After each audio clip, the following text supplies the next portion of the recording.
1:30. So, yeah. All right. Good afternoon, and thank you for joining us here today.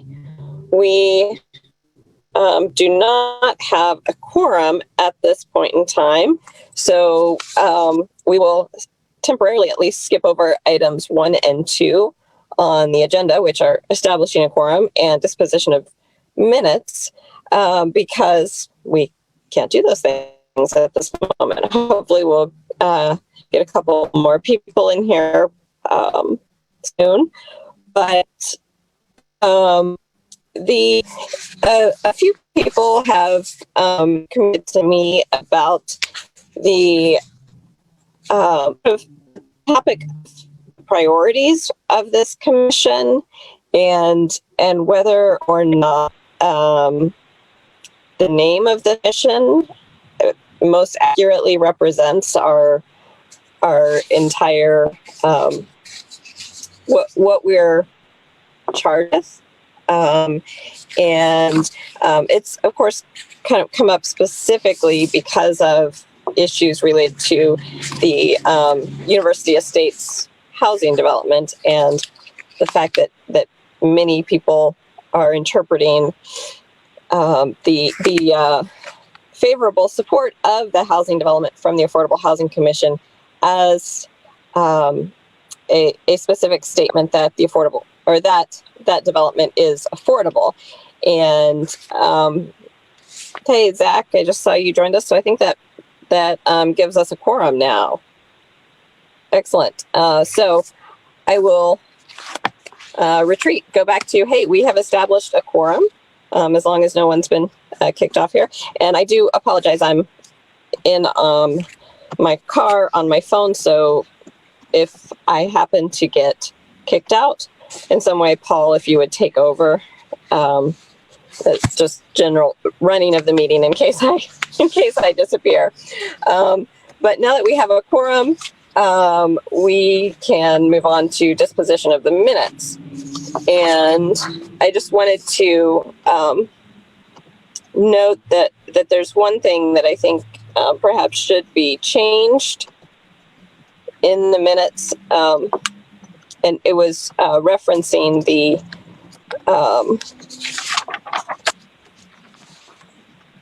item 4 for the University Estates housing project, and there's a sentence that it says it's the same developer who did low-income housing across the road, and there are two separate projects, like the University Estates TIF project and then the Woda Cooper development, that are two different projects, two very, very different financing structures, and two different developers. So just that we don't want any confusion about they're near each other, but they are very different projects. So the University Estates project is not the same developer that did the low-income housing. Were there any other thoughts or concerns or questions regarding the minutes?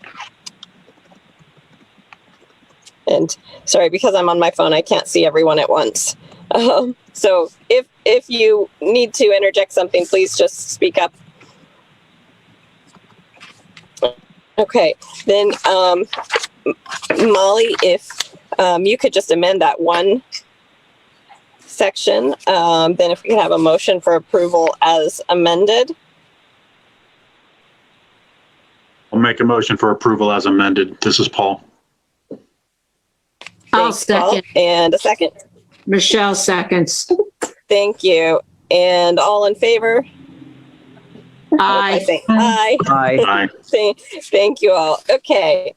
So now the minutes have been amended and approved. So then going back to commission priorities and name.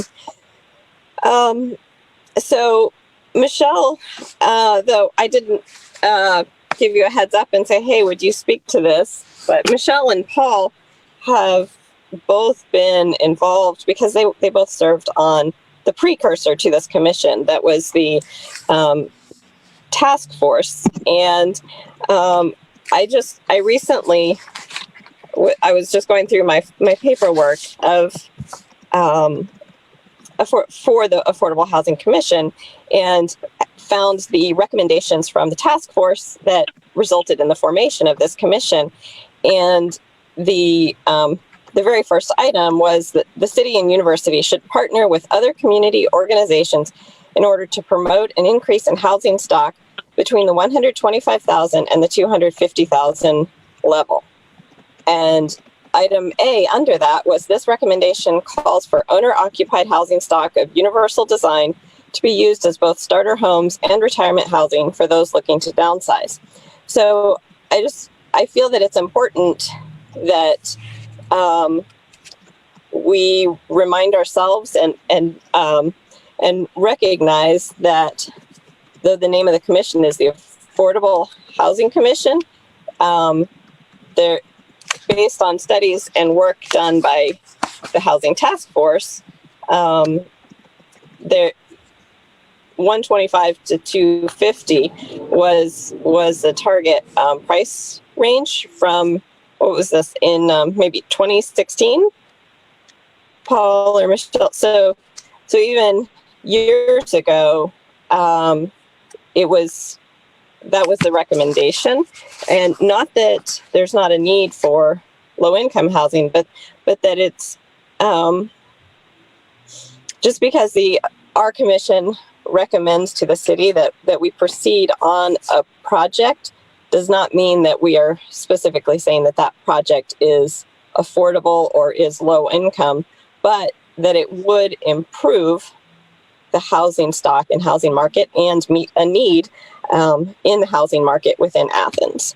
So I felt like it was kind of important to bring that up. And then others have reached out to me and said, maybe the commission should be the Athens Housing Commission, because we're looking to help improve access to universal design housing, to rental housing, to first-time home buyer housing, to a wide, and maybe because there's a lot of misinterpretation and misunderstanding and difference of opinion on what is affordable, maybe that term should be removed from the name of the commission. So I just wanted to put that out there because people have brought that idea to me. Okay, I can speak on this. This is Michelle. I can speak on that.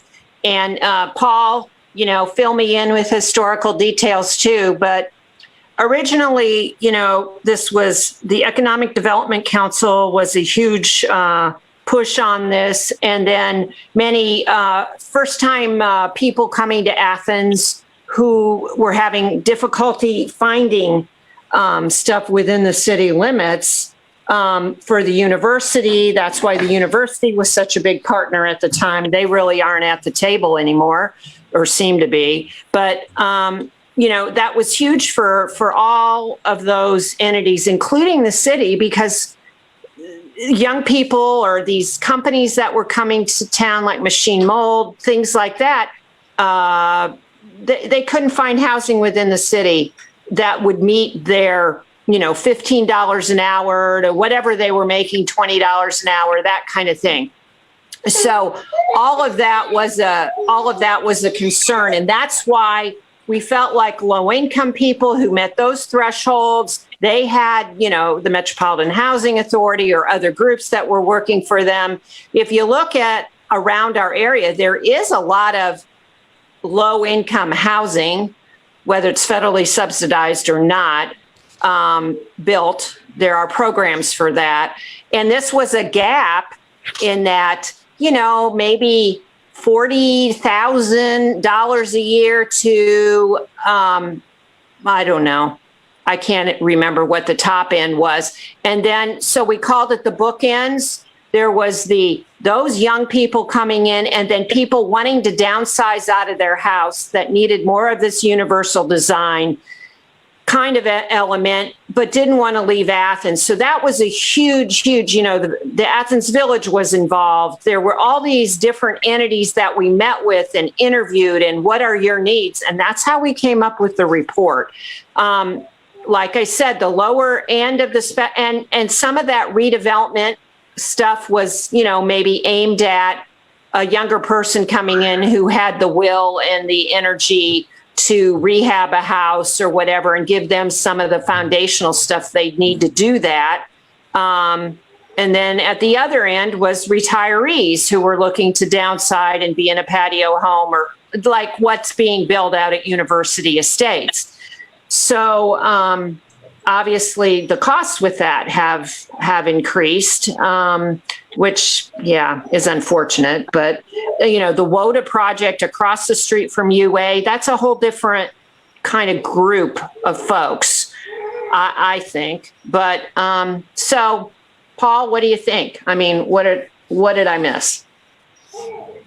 Well, I think to your point, Michelle, there's, I recall even at the first meeting after City Council established this commission that there was some discussion about what the target was.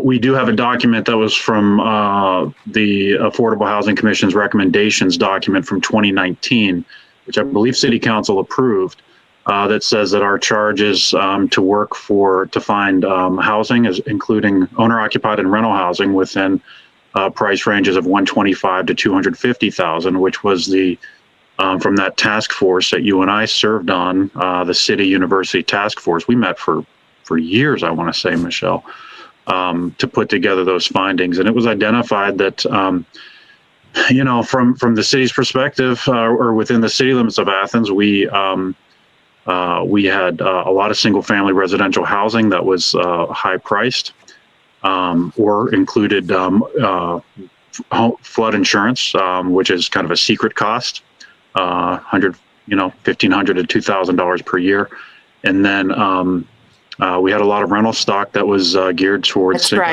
off-campus students, and that's about it.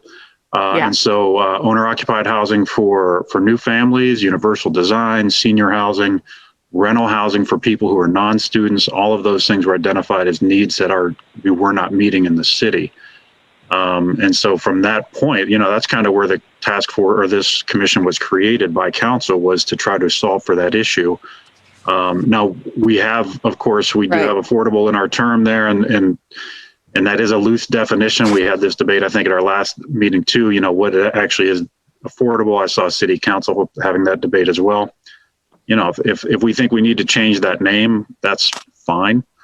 I guess I would say, that being said, we were party and involved with that WOTA project. The Affordable Housing Commission and the Disabilities Commission both reviewed that and gave comment, as did a lot of other boards and commissions. I think they just met with our city shade tree commission last Thursday. And so and that will be a true, affordable housing tax credit project for income restricted to people below median income. So that's a great thing that we're going to have 100 units of that coming together. So, and I think the WOTA project, but I think it's good to continue to have that debate, bottom line as well. Yeah, that WOTA project would have needed, or you would have required or wanted all those parties to have comments anyways. And again, historically, the reason this commission historically, folks, was, started was because there was nobody speaking up for or dealing with this, mostly working type of people or retirees at the under end of the scale who just couldn't find housing and were ending up in Lancaster or some other place, but not here, because they couldn't find anything, and that continues to this date. We know that a rental, in not a student neighborhood is either overpriced for what people can afford, or, it's just undesirable, period. So, we continue to have these issues 6 years out, and we're still talking about them. So whether it's affordable or not, that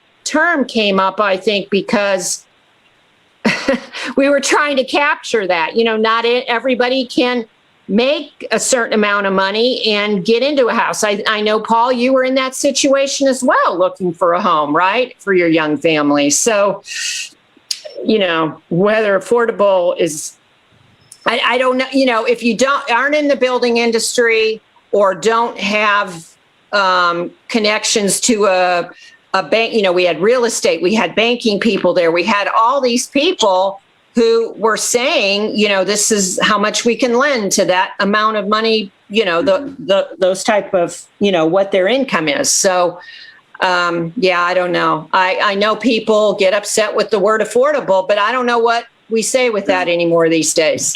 Well, and I think, we can, whether we use the term affordable or not, it really doesn't matter to me. I think what's the important thing as I see it is, prior to us actually engaging specifically on this conversation, and through this commission, the city's policy was essentially, we were just allowing the market to determine what was built or what wasn't built. We knew we had housing problems that weren't being addressed.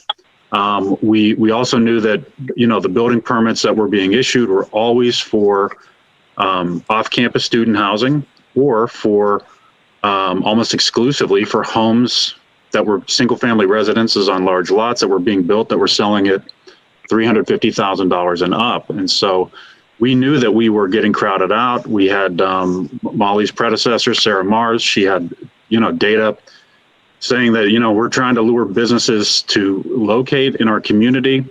And we don't have 20 houses on the market for sale at prices that these companies their employees could buy at. And so why would they locate in Athens when they can locate in Columbus, for example, where there's, hundreds of thousands of homes available, or not available, but to choose from.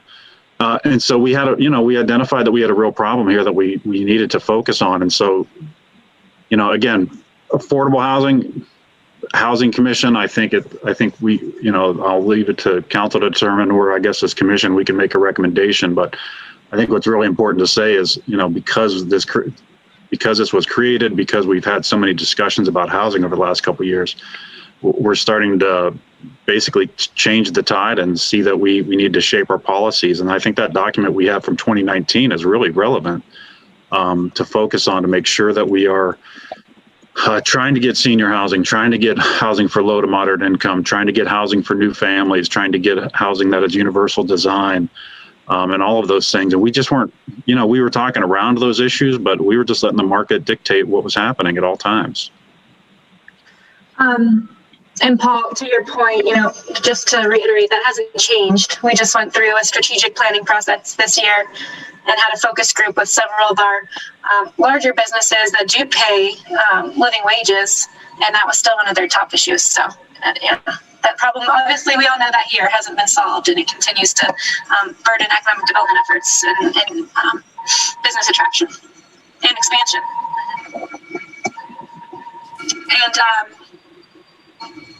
And my question is, what's wrong with just the housing commission? Is that not descript enough, or is that too nondescript if we just omit affordable?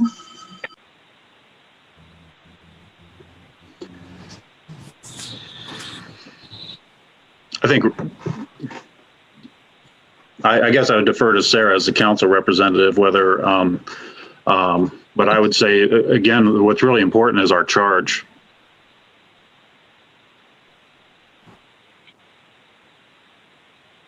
And so maybe our charge needs changed as well, or maybe it needs modified a little bit.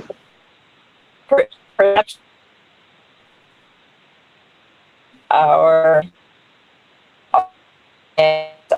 and I Sarah, I think you're breaking up a bit, at least just for me. Increase act. I think we don't think so. There's as much other than just perception of what our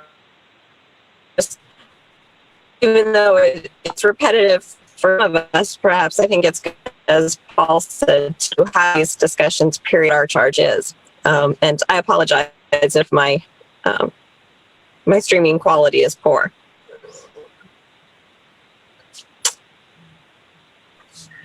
So I would say, the other thing I wanted to, I would just add that if we need to revise our charge or get another group in here to advise us or something like that, it does feel like some ways like we've been spinning our wheels. Maybe we need to do that. I mean, as economic development director, nothing's changed. Nothing's changed there. Maybe some of this WODA project will help, with some of that, but we are not, and it doesn't look like the economics are going to get any better in terms of, housing prices going down. So do we need some other groups to advise us? I don't know. I don't know. So that's just, it is frustrating. And Paul and I have been on this for many, many years, but maybe we do need something else with that. I don't know. With an advice, I don't know, a housing. So if we change it to housing commission, what does that do differently? I don't, maybe it's the affordability thing throws people out, but that if it still meets the initial goal of trying to get workforce housing and retirement housing or anything that's in somewhat of a reasonable price range, then I guess it doesn't matter to me, but. Well,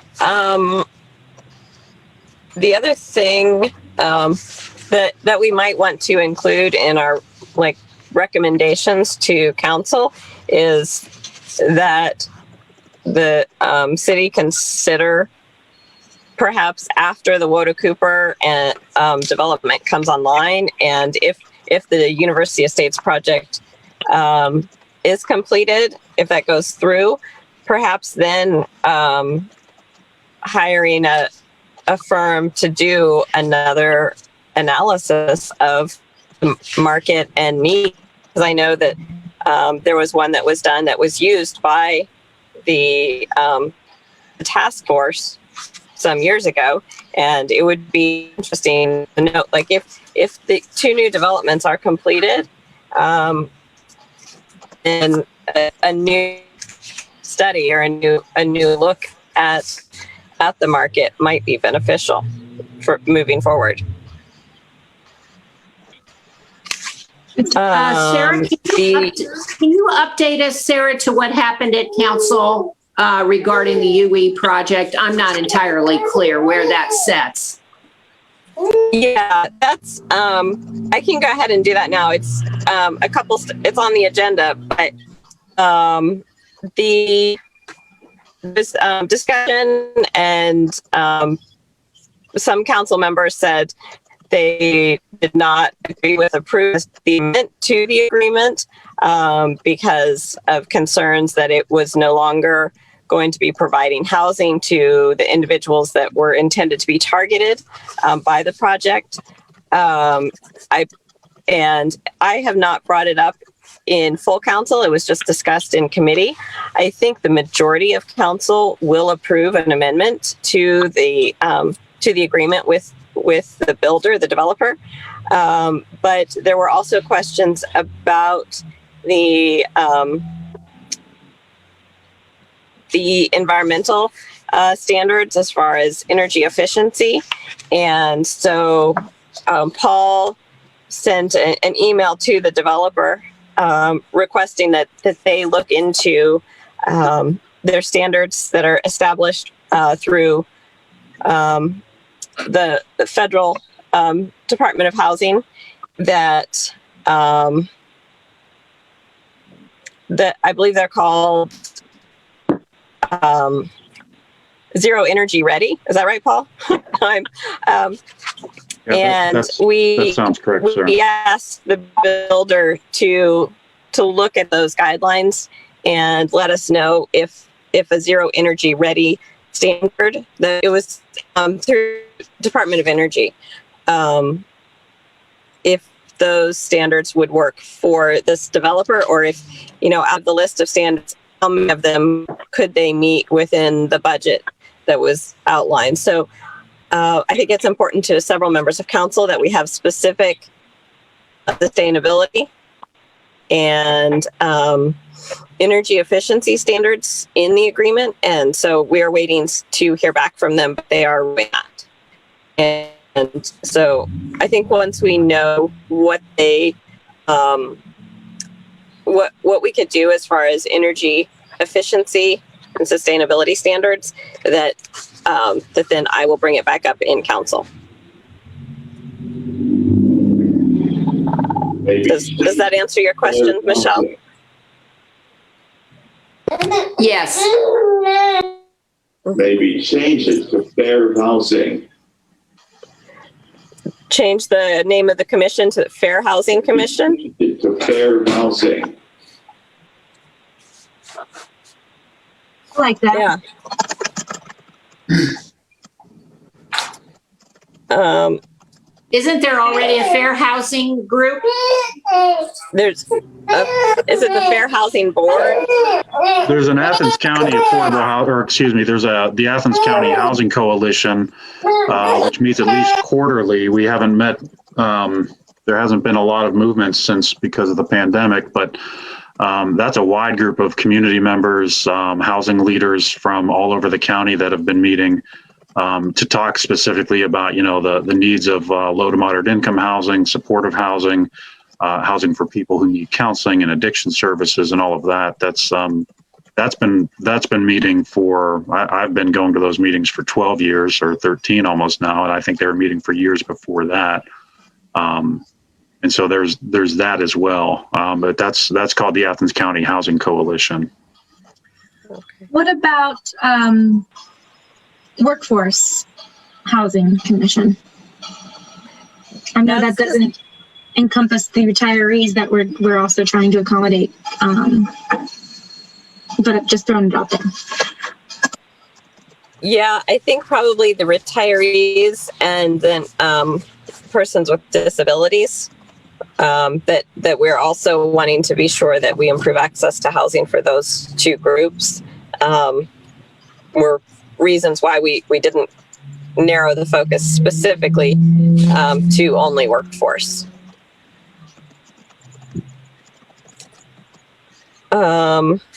Okay. Any other thoughts? Or I wanted to put these issues out there for people to think about. I don't know that there's a need to change the name, but I did want to bring it up and have that discussion a little bit. I was not able to get onto the Google Doc for some reason. It said I needed to request access. So I don't know if others were. To put ideas for a housing champion. Maybe I did get an email from you, Sarah, requesting access. I thought I had given granted access to everybody. So please check and let me know if you don't have access, because there is nothing's been added. And I will keep an eye out for any requests.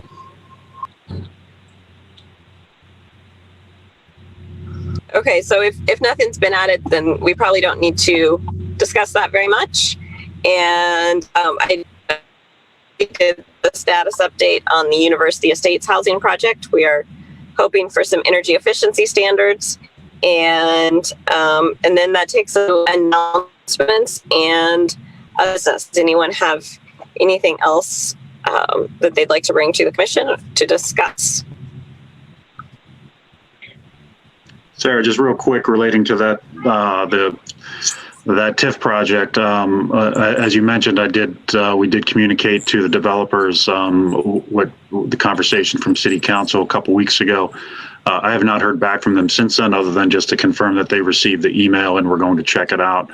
I did email them earlier this morning just to see if they had a chance to look at it and where we were with it, or if they needed have a conversation or anything like that. So I'll keep you guys updated. Okay, Thank you very much. And one quick question. I see that there's somebody on a cell phone here. I'm not sure who that person is, though. That may be me, Erica Flanders from Athens Metropolitan Housing Authority. Great. Thanks, Erica. That's you. Thank you, Erica. Yeah, Erica is going to be joining us as a representative from MHA. And so it's good to know that that's you. Thanks for joining, Erica. You're welcome. And anything else?